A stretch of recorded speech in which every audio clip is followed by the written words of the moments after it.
Boruto 2 blue vortex पर काफी दिनों से कोई वीडियो नहीं आया। इसी वजह से चैनल के व्यूज भी गिर चुके हैं। अब तो बोरुतो को वापस लाना जरूरी हो चुका है। एनीवेज, ये सारी बातें तो होती रहेंगी। बात करते हैं मेन वीडियो की। आज हम बात करने वाले हैं बोरुतो में इंट्रोड्यूस किए गए सास्के के क्लोन हिदारी के बारे में। एक ऐसा ओवरपावर्ड विलन जो असली सास्के जितना ही खतरनाक है या शायद उससे भी ज्यादा। हिदारी की असली ताकत क्या है, उसका ओरिजिन क्या है और उसका असली टारगेट कौन है? हर एक सवाल का जवाब मिलेगा इस वीडियो में। तो ब्रो, सब्सक्राइब करने में क्या ही जा रहा है, कर दो ना। Let's begin. शुरुआती चैप्टर्स में हमें गॉड ट्री से इंट्रोड्यूस करवाया गया और कोई नहीं, अपना सास्के ही गॉड ट्री बन चुका था। आखिर ये सब कैसे हुआ, आगे इस पर बात करेंगे।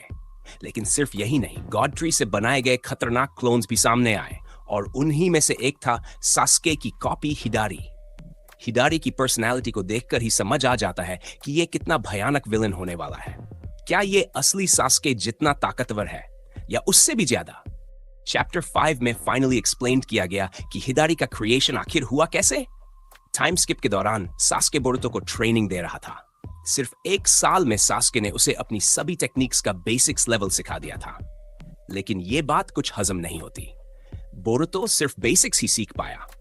ब्रो, बोरुतो बहुत टैलेंटेड है, लेकिन बस अपना टैलेंट सही से इस्तेमाल नहीं करता, बिल्कुल मेरी तरह।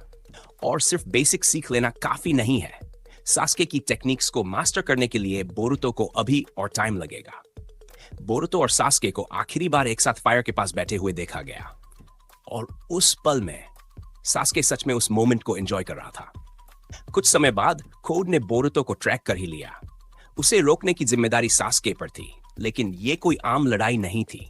कोड अकेला नहीं था, उसके साथ क्लॉ ग्राइम्स की पूरी आर्मी थी। सास्के के लिए यह बैटल जीतना ऑलमोस्ट इम्पॉसिबल लग रहा था। कोड पहले से ही हद से ज्यादा स्ट्रांग था और ऊपर से उसकी पूरी आर्मी भी। लेकिन सास्के वो इंसान नहीं जो हार मान ले। वो डटा रहा और कोड से टकराने के लिए अपनी पूरी ताकत लगा दी। फाइट इतनी खतरनाक थी कि सास्के ने कोड की एक आई तक निकाल दी। सोचो, ये वही कोड था जो जिगन से भी ज्यादा पावरफुल बन चुका था और सास्के ने उसे डैमेज तक कर दिया। इसका मतलब साफ है, टाइम स्किप के बाद सिर्फ बोरुतो ही नहीं, सास्के भी ओवरपावर्ड हो चुका था। सास्के, उसने बोरुतो के लिए अपनी जान कुर्बान कर दी, सब कुछ बोरुतो को सौंप दिया। लेकिन फिर जैसे ही वो बैटलफील्ड पर गिरा, क्लॉ ग्राइम्स में से एक ने आकर उसे काट लिया और तभी कुछ ऐसा हुआ जो कोई सोच भी नहीं सकता था। सास्के एक गॉड ट्री में बदल गया।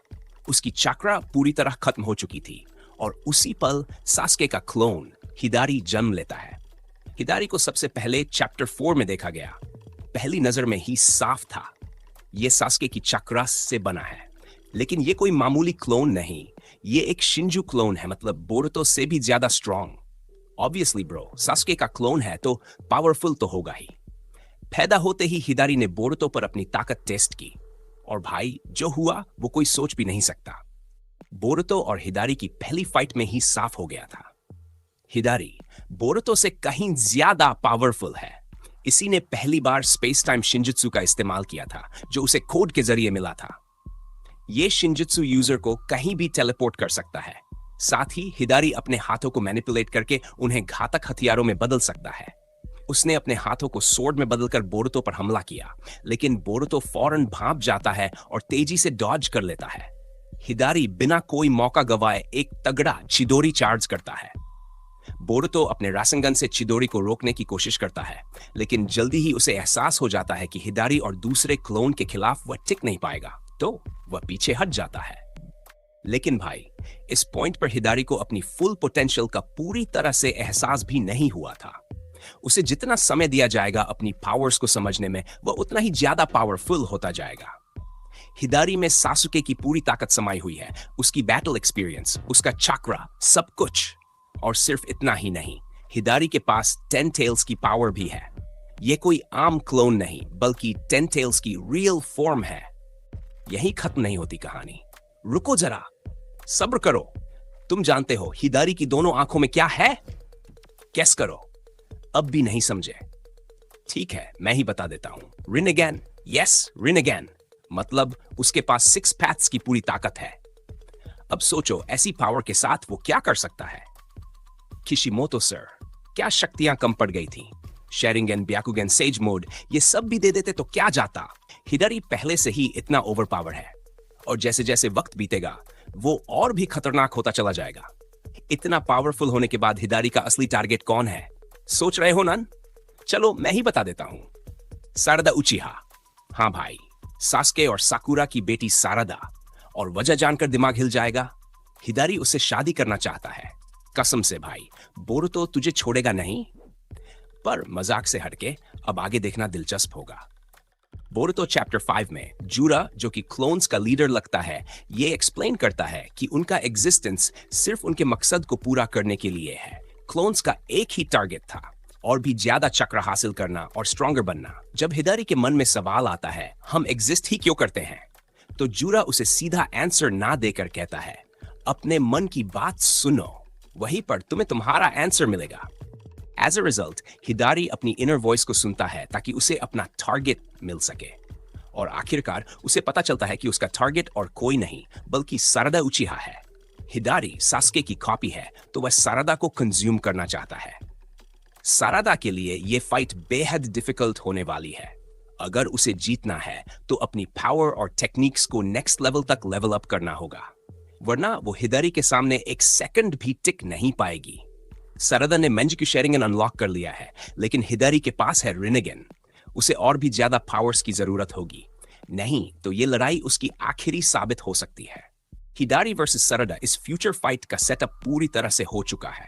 हिदारी जल्द ही कोनोहा पर हमला कर सकता है या फिर किसी कोनोहा शिनोबी को अपना टारगेट बना सकता है। और सबसे खतरनाक बात, वो सारदा को करीब से ऑब्जर्व कर रहा है। हो सकता है कि अचानक हिदारी उसके सामने आ जाए। फाइनली बोरुतो सीरीज में सारदा को एक मेजर फाइट मिलने वाली है। अब देखने वाली बात यह है कि वो इस फाइट को कैसे हैंडल करती है। क्या वो अपनी उचिया आइस की पूरी पावर का इस्तेमाल कर पाएगी हिदारी के खिलाफ? भाई मैं तो बहुत ज्यादा एक्साइटेड हूं। सारदा वर्सेस हिदारी की ये बैटल एपिक होने वाली है। सारदा एक दिन होकागे बनना चाहती है, लेकिन इसके लिए उसे इनक्रेडिबल स्ट्रेंथ हासिल करनी होगी।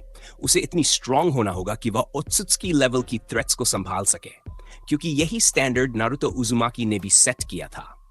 अब सवाल यह है कि जब सारदा और हिदारी आमने सामने आएंगे तो यह फाइट कैसी होगी। फैंस के लिए यह देखना भी इंटरेस्टिंग होगा हिदारी की असली ताकत क्या है और कॉम्बैट में वह कितना खतरनाक साबित होता है। साथ ही इस बैटल में सिर्फ लड़ाई ही नहीं बल्कि सारदा और हिदारी के बीच का डायनेमिक भी इंट्रीगिंग होगा, क्योंकि हिदारी सारदा को अपनी टारगेट मानती है।